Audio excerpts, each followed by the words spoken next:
ಹೋಬಳಿಯ ಎನ್ ಮಹದೇವಪುರ ಗ್ರಾಮ ಪಂಚಾಯಿತಿ ವ್ಯಾಪ್ತಿಯ ಕುದಾಪುರ ಗ್ರಾಮದಲ್ಲಿ ಡಾಕ್ಟರ್ ಬಿಆರ್ ಅಂಬೇಡ್ಕರ್ ಅವರ 134ನೇ ಜಯಂತ್ಯೋತ್ಸವದಲ್ಲಿ ಬಾಬಾ ಸಾಹೇಬ್ ಅಂಬೇಡ್ಕರ್ ಅವರ ಭಾವಚಿತ್ರಕ್ಕೆ ಸಿಪಿಐ ಜಿಬಿ ಉಮೇಶ್ ಕುದಾಪುರ ಪುಷ್ಪಮಾಲೆ ಹಾಕುವುದರ ಮೂಲಕ ಚಾಲನೆ ನೀಡಿ ನಂತರ ಮಾತನಾಡಿದ ಅವರು, ನಾವುಗಳು ಸಂವಿಧಾನ ಶಿಲ್ಪಿ, ಮಾನವತಾವಾದಿ, ಭಾರತ ರತ್ನ ಡಾಕ್ಟರ್ ಬಿಆರ್ ಅಂಬೇಡ್ಕರ್ ಅವರ 134ನೇ ಜಯಂತ್ಯೋತ್ಸವದ ಶುಭಾಶಯಗಳನ್ನು ತಿಳಿಸಿದ್ದಾರೆ. ಇನ್ನು ವಕೀಲ ಹಿರೇಹಳ್ಳಿ ಟಿ ಮಲ್ಲೇಶ್ ಮಾತನಾಡಿದರು. ಇದೇ ಸಂದರ್ಭದಲ್ಲಿ ಆರೋಗ್ಯ ಇಲಾಖೆ ಎಸ್ಬಿ ತಿಪ್ಪೇಸ್ವಾಮಿ ಕುದಾಪುರ, ನಾಯಕನಹಟ್ಟಿ ಬೆಸ್ಕಾಂ ಶಾಖಾಧಿಕಾರಿ ಬೋರಣ್ಣ, ಬ್ಯಾಂಕ್ ಓಬನಾಯ್ಕ ಲೋಕೇಶ್ ಬೋರಣ್ಣ, ತೊರೆಕೊಲಮನಹಳ್ಳಿ ಬಸವರಾಜ್, ಅಬ್ಬೇನಹಳ್ಳಿ ಗ್ರಾಮ ಪಂಚಾಯಿತಿ ಮಾಜಿ ಅಧ್ಯಕ್ಷ ಹಾಲಿ ಸದಸ್ಯ ಶಂಕರಸ್ವಾಮಿ, ನಾಗರಾಜ್, ಮಧು ಇನ್ನು ಮುಂತಾದವರು ಹಾಜರಿದ್ದರು. ನಮ್ಮ ಕುದಾಪುರ ಗ್ರಾಮದಲ್ಲಿ ಸಂವಿಧಾನ ಶಿಲ್ಪಿ, ಮಹಾ ಮಾನವತಾವಾದಿ, ಭಾರತ ರತ್ನ ಡಾಕ್ಟರ್ ಬಿಆರ್ ಅಂಬೇಡ್ಕರ್ ಅವರ 134ನೇ ಜಯಂತ್ಯೋತ್ಸವ ಕಾರ್ಯಕ್ರಮದ ಭಾಳ ದೇವರುಗಳು ಮಾಡ್ತೀವಿ, ಜಾತ್ರೆ ಮಾಡ್ತೀವಿ, ಭಾಳ ಜನ ಮಹನೀಯರ ಜಯಂತಿಗಳು ಮಾಡ್ತೇವೆ. ಆದರೆ ಡಾಕ್ಟರ್ ಬಿ ಆರ್ ಅಂಬೇಡ್ಕರ್ ಅವರು ನಾವೆಲ್ಲ ದೇವರುಗಳ ಕೈ ಮುಗಿದಿದ್ದೀವಿ. ಆ ದೇವರು ಏನು ಕೊಟ್ಟಿದ್ದಾರೆ ಅಂತ ಯಾರಿಗೂ ಗೊತ್ತಿಲ್ಲ. ಆದರೆ ನಮಗೆ ನಿಜವಾದ ಬದುಕು ಕೊಟ್ಟಿರೋದು ಡಾಕ್ಟರ್ ಬಿ ಆರ್ ಅಂಬೇಡ್ಕರ್. ಏನು ನಮ್ಮ ದೇಶದ ಸುಮಾರು ಒಂದು 4,000 ವರ್ಷದ ಇತಿಹಾಸದಲ್ಲಿ ಇವತ್ತೇನು ನಮ್ಮ ದೇಶದಲ್ಲಿ ನಾವೆಲ್ಲ ಪರಿಶಿಷ್ಟ ಜಾತಿ, ಪರಿಶಿಷ್ಟ ಪಂಗಡ, ಹಿಂದುಳಿದವರು ಇದ್ದೇವೆ. ನಾವೆಲ್ಲ ಈ ದೇಶದ ಮೂಲ ನಿವಾಸಿಗಳು. ಭವ್ಯವಾದ ಸಾಂಸ್ಕೃತಿಕ ಪರಂಪರೆಯನ್ನು ಹೊಂದಿರುವಂಥ ಜನಾಂಗ ನಮ್ಮದು. ಯಾವುದೋ ಒಂದು ಕಾಲಘಟ್ಟದಲ್ಲಿ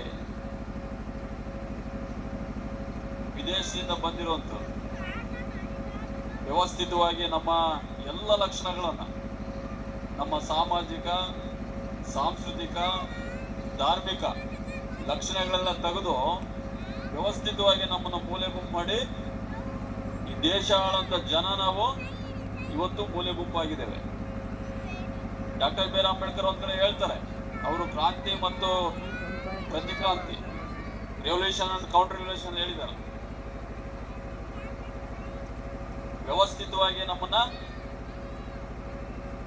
ಶಿಕ್ಷಣದಿಂದ, ಅಧಿಕಾರದಿಂದ, ಆಸ್ತಿಯಿಂದ, ಅವಕಾಶಗಳಿಂದ ವಂಚಿತರನ್ನಾಗಿ ಮಾಡಿ ನಮ್ಮನ್ನ ಮೂಲೆ ಗುಂಪು ಮಾಡಿದ್ರು.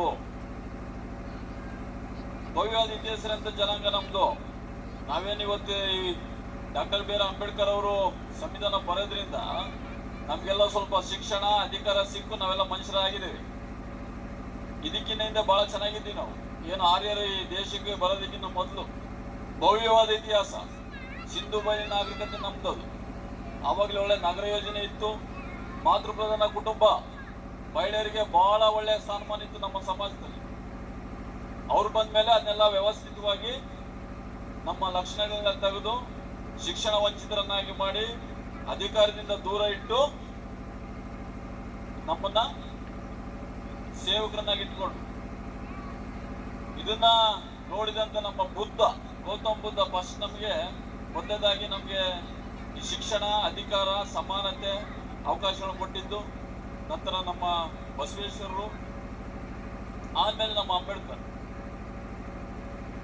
ಅಂಬೇಡ್ಕರ್ ಏನಾದ್ರೆ ಈ ದೇಶದಲ್ಲಿ ಉಳಿಲಿಲ್ಲ ಅಂತಿದ್ರೆ ಖಂಡಿತವಾಗಿ ನಾವೆಲ್ಲ ಗುಲಾಮಗಿರಿಯಲ್ಲಿ, ಶೋಷಣೆಯಲ್ಲಿ, ದೌರ್ಜನ್ಯದಲ್ಲಿ ಬದುಕಬೇಕಾಗಿತ್ತು. ಇವತ್ತು ವ್ಯವಸ್ಥಿತವಾಗಿ ನಮ್ಮ ಡಾಕ್ಟರ್ ಬಿ ಆರ್ ಅಂಬೇಡ್ಕರ್ ಅವ್ರನ್ನ ಒಂದು ಜಾತಿಗೆ ಸೀಮಿತ ಮಾಡಿದ್ದಾರೆ. ಯಾಕೆ ಮಾಡಿದಾರೆ ಅಂದ್ರೆ, ಡಾಕ್ಟರ್ ಬಿ ಆರ್ ಅಂಬೇಡ್ಕರ್ ಅವ್ರನ್ನ ಎಲ್ಲರೂ ಬಯಲಿಗೆಳ್ಕೊಂಡ್ರೆ ಇವ್ರನ್ನ ತಡೆದು ನಿಲ್ಲಿಸ್ಲಿಕ್ಕೆ ಆಗಲ್ಲ. ಅಂಬೇಡ್ಕರ್ ಇವ್ರ ತಲೆಗೆ ಬಿದ್ರೆ ಇವ್ರನ್ನ ಯಾರು ಬಗ್ಸ್ಲಿಕ್ಕೆ ಆಗಲ್ಲ ಅನ್ನೋ ಒಂದು ತಿಳುವಳಿಕೆಯಿಂದ ಅಂಬೇಡ್ಕರ್ನ ನಮ್ಮ ಕೈಗೆ ಕೊಟ್ಟಿಲ್ಲ. ಇವತ್ತು ನಾನು ಯಾಕೆ ಕುದಾಪುರದಲ್ಲಿ ಡಾಕ್ಟರ್ ಬಿ ಆರ್ ಅಂಬೇಡ್ಕರ್ ಅವರ ಜಯಂತಿಯನ್ನ ನಾವು ಮಾಡ್ತಾ ಇದೀವಿ ಅಂತಂದ್ರೆ, ಡಾಕ್ಟರ್ ಬಿ ಆರ್ ಅಂಬೇಡ್ಕರ್ ಒಂದ್ ಕಡೆ ಹೇಳಿದ್ದಾರೆ, ಏನಂತ ಹೇಳಿದ್ದಾರೆ, ನಾನು ಈ ದೇಶದ ಯಾವುದೇ ಒಂದು ಧರ್ಮದ, ಜಾತಿಯ, ಒಂದು ಪಂಥದ ಪರವಾಗಿ ಕೆಲಸ. ಅಣ್ಣ ತಮ್ಮಂದಿರೇ, ಅಕ್ಕ ತಂಗಿದೆ, ಪ್ರಪ್ರಥಮವಾಗಿ ಎಲ್ಲ ಜಾತಿಯವರು ಸೇರಿ ಡಾಕ್ಟರ್ BR ಅಂಬೇಡ್ಕರ್ ಅವರ ಜಯಂತ್ಯೋತ್ಸವನ ಆಚರಣೆ ಮಾಡಿರ್ತಕ್ಕಂಥದ್ದು ಇದು ಒಂದು ಕುತೂಹಲ. ಯಾಕಂದ್ರೆ ಇತಿಹಾಸ ರೆಕಾರ್ಡು ಯಾವ ನಮ್ಮ ಜಿಲ್ಲೆಯಲ್ಲಿ, ನಮ್ಮ ರಾಜ್ಯದಲ್ಲಿ ಎಲ್ಲೂ ನಡೆದಿಲ್ಲ ಈ ಥರ ಜಯಂತಿಯನ್ನು ಮಾಡ್ತಕ್ಕಂಥದ್ದು. ಇದು ಪ್ರಥಮವಾಗಿ ಇಲ್ಲಿ ಸಕ್ಸಸ್ ಆಗಲಿ. ಜೊತೆಯಲ್ಲಿ ಅಂಬೇಡ್ಕರ್ ಅವರ ಆದರ್ಶವನ್ನ ಪಾಲನೆ ಮಾಡಿ ಪೊಲೀಸ್ ಅಧಿಕಾರಿಯಾಗಿರ್ತಕ್ಕಂಥವ್ರು ನಮ್ಮ ಉಮೇಶ್ ಮಾವನವರು. ಯಾಕಂದ್ರೆ ಇತಿಹಾಸ ಅದು. ಯಾಕಂದ್ರೆ ಅವರು ಅಂಬೇಡ್ಕರ್ ಓದಿದ್ಕೆ, ಅಂಬೇಡ್ಕರ್ ಪುಸ್ತಕವನ್ನು ಓದಿದ್ಕೆ ಅವರು CPI ಆಗಿರೋದು, ಇಲ್ಲಾಂದ್ರೆ ಚಾನ್ಸೇ ಇಲ್ಲ. ಆಮೇಲೆ ನಾಯಕನಹಟ್ಟಿ ಹೋಬಳಿಯಲ್ಲಿ ಇಂಥ ಚಿಕ್ಕ ಊರಾದರೂ ಅತ್ಯಂತ ನೌಕರಸ್ಥಿರೋದು ಕುದಾಪುರ ಗ್ರಾಮದಲ್ಲಿ. ಇಲ್ಲಿ ಬಹಳ ಚೆನ್ನಾಗಿ ವಿದ್ಯಾಭ್ಯಾಸವನ್ನು ಅಡ್ವೊಕೇಟ್ಸ್ ಇದ್ದಾರೆ, ಬಹಳ ಚೆನ್ನಾಗೆಲ್ಲ ಅಧಿಕಾರಿಗಳಿದ್ದಾರೆ. ಪ್ರತಿಯೊಂದನ್ನು ಸಂವಿಧಾನವನ್ನು ಬುಕ್ಕನ್ನು ಓದಿ ಆಮೇಲೆ ಬಳಸ್ಕೊಂಡಿದ್ದಾರೆ. ಇದು ಸಂವಿಧಾನ ಹೆಂಗಿದೆ ಅಂತ. SC/ST ಮಕ್ಕಳಿಗೆ ಎಲ್ಲ ಹಾಸ್ಟೆಲ್ ಸೌಕರ್ಯ ಪ್ರತಿಯೊಂದು ಇರೋದ್ರಿಂದ ಇಲ್ಲೆಲ್ಲ ಮೇಲ್ ಬಂದಿದ್ರೆ ಅಂಬೇಡ್ಕರ್ ಹೇಳ್ತಾರೆ, ನಿನ್ನ ಹತ್ರ 2 ರೂಪಾಯಿ ಇದ್ರೆ 1 ರೂಪಾಯಿ ನೀನು ಊಟಕ್ಕೆ ಖರ್ಚು ಮಾಡು, 1 ರೂಪಾಯಿ ಪುಸ್ತಕ ಖರ್ಚು ಮಾಡಂತ ಹೇಳಿದ್ದಾರೆ. ಯಾಕಂದ್ರೆ ಪುಸ್ತಕ ಓದೋದ್ರಿಂದ ಜ್ಞಾನ ಬರ್ತದೆ ಅಂತ ಹೇಳ್ತಾರೆ. ಜೊತೆಯಲ್ಲಿ ನಾವು ಇನ್ನೊಂದೇನೆಂದ್ರೆ, ನಾವು ಎಲ್ಲಿ ದೇವಸ್ಥಾನಗಳನ್ನು ಕಟ್ತೀವಿ ಅಲ್ಲಿ ಭಿಕ್ಷಕರ ಸಂಖ್ಯೆ ಜಾಸ್ತಿ ಆಗ್ತಾ ಇದೆ. ಅದು ಅಂಬೇಡ್ಕರ್ ಹೇಳಿರೋದು. ನಾವು ಎಲ್ಲಿ ಗ್ರಂಥಾಲಯಗಳನ್ನು ತೆರಿತೀವೋ ಅಲ್ಲಿ ವಿದ್ಯಾರ್ಥಿಗಳು ಮತ್ತು ವಿದ್ಯಾಭ್ಯಾಸಕ್ಕೆ ಸಂಖ್ಯೆ ಜಾಸ್ತಿ ಆಗುತ್ತೆ. ನಮ್ಮಲ್ಲಿ ಆಮೇಲೆ SC/STಗಳಲ್ಲಿ ಫಾರಿನ್ಗೆ ಹೋಗಿ ಓದಲಿಕ್ಕೆ, ಮತ್ತೆ ಫಾರಿನ್ಗೆ ಓದಲಿಕ್ಕೆ, ಮೆಡಿಕಲ್ ಇಂಜಿನಿಯರಿಂಗ್ ಓದಲಿಕ್ಕೆ ಸಮಾಜ ಕಲ್ಯಾಣ ಇಲಾಖೆಯಿಂದ ಸಹಾಯಧನ ಕೊಡ್ತಕ್ಕಂಥದ್ದು ನಮ್ಮನ್ನು ಸಂವಿಧಾನದಲ್ಲಿ ಬಂದಿದೆ. ಜೊತೆಗೆ ಮಹಿಳೆಯರಿಗೆ 33% ರಿಸರ್ವೇಶನ್ ತಂದಿದ್ದು ಡಾಕ್ಟರ್ BR ಅಂಬೇಡ್ಕರ್. ನಿಮ್ಮ ಹೆಣ್ಮಕ್ಳು ತಲೆಗಿಟ್ಕೊಳ್ಳಿ, ಬೇರೆ ಯಾರು ಅಲ್ಲ.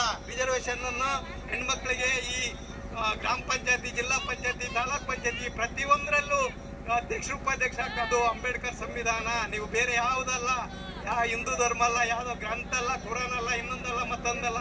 ದಯಮಾಡಿ ಅಂಬೇಡ್ಕರ್ ಸಂವಿಧಾನವನ್ನು ಅಳವಡಿಸ್ಬೇಕಂತ ಕೇಳ್ತಾ, ಜೊತೆಯಲ್ಲಿ ನಮ್ಮ ಚಿತ್ರದುರ್ಗ ಜಿಲ್ಲೆಯ ನಮ್ಮ ಮೊಳಕಾಲ್ಮೂರು ಕ್ಷೇತ್ರದ ಹೈಕೋರ್ಟ್ನ ಮುಖ್ಯ ನ್ಯಾಯಮೂರ್ತಿಯಾಗಿರ್ತಕ್ಕಂಥವ್ರು NY ಹನುಮಂತಪ್ಪನವರು. ಅದು ಅಂಬೇಡ್ಕರ್ ಕಾನೂನು ಮುಖಾಂತರ. ಇತಿಹಾಸದಲ್ಲಿ ನಮ್ಮ ಜಿಲ್ಲೆಯಲ್ಲೇ ಎಷ್ಟು 6 ಜನ ಅಡ್ವೊಕೇಟ್ಸ್ ಹೊಂದಿದೆ. ಅಡ್ವೊಕೇಟ್ ಅಂದ್ರೆ ಅದು ಬಹಳ ಗೌರವ. 6 ಜನ ಅಡ್ವೊಕೇಟ್ಸ್ ಅನ್ನು ಹೊಂದಿದ್ದಾರೆ. ಅಂದ್ರೆ ಅಂಬೇಡ್ಕರ್ ಸಂವಿಧಾನವನ್ನು ಬಳಸಿಕೊಂಡ್ರು, ಅವರು ಓದಿದ್ರು. ಹಾಗೆ ನಾವು ಸಹ ಪ್ರತಿಯೊಬ್ಬರು ಸಹ ಮಕ್ಕಳು ದಯಮಾಡಿ ವಿದ್ಯಾಭ್ಯಾಸ ಕಡೆ ಹೆಚ್ಚಿನ ಗಮನ ಹರಿಸಬೇಕು. ಈಗೆಲ್ಲ ಸೌಕರ್ಯ ಇದೆ, ಮೊರಾರ್ಜಿ ಶಾಲೆ, ಹಾಸ್ಟೆಲ್ಲು, ಫ್ರೀ ಎಲ್ಲ ಇದೆ. ಅದೆಲ್ಲನೂ ಬಂದಿದ್ದು ಅಂಬೇಡ್ಕರ್ ಸಂವಿಧಾನ.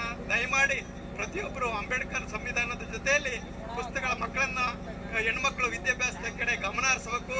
ಜೊತೆಗೆ ನಮ್ಮ ಮಕ್ಕಳು ಬರೇ ಸರ್ಕಾರಿ ನೌಕರಿ ಅಲ್ಲ, ಪ್ರತಿಯೊಂದರಲ್ಲೂ ಮೇಲ್ ಬರಬೇಕು.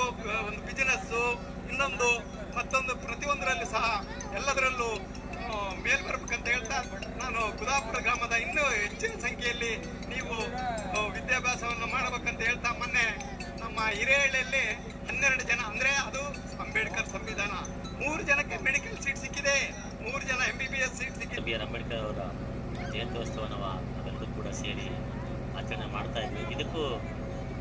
ಇದೊಂದು ಸುಸಂದರ ಸಮ. ಮತ್ತೆ ಇದೇ ರೀತಿಯಾಗಿರ್ತಕ್ಕಂಥ ಒಂದಿನ ಇತಿಹಾಸ ಬರೆದ್ರೆ ತಪ್ಪೇನಿಲ್ಲ. ಯಾಕಂದ್ರೆ ಒಬ್ಬ ಅಧಿಕಾರಿಯಾಗಿರ್ತಕ್ಕಂಥದ್ದು ಈ ಗ್ರಾಮದಲ್ಲಿ ಈಗ ಮದುವೆ ಮಾಡಿದ್ರೆ ಇಷ್ಟೊಂದು ಜನ 100 ಜನ ಸೇರಿ ರಾತ್ರೆಲ್ಲ ಕುಣಿತೀರಿ.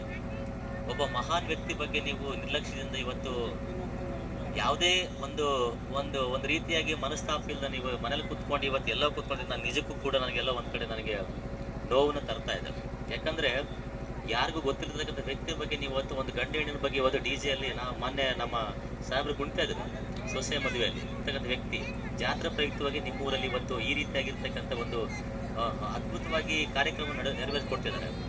ನಿಮ್ಮೂರಲ್ಲಿ ಒಂದು ಜಾತ್ಯತೀತವಾಗಿ ರಾಜಕೀಯವಾಗಿ ಉದ್ದೇಶ ಬೇರೆ ಇರುತ್ತೆ. ಪ್ರತಿ ಮನೆಗೂ ಕೂಡ ಅಂಬೇಡ್ಕರ್ ವಿಚಾರವಾಗಿ ಬೇಕು, ಪ್ರತಿ ಮಗನೂ ಕೂಡ ಬೇಕು, ಪ್ರತಿ ವ್ಯಕ್ತಿ ಕೂಡ ಬೇಕು ಯಾವುದೋ ಒಂದು ವಿಚಾರ ತಗೊಳ್ಬೇಕಾದ್ರೆ.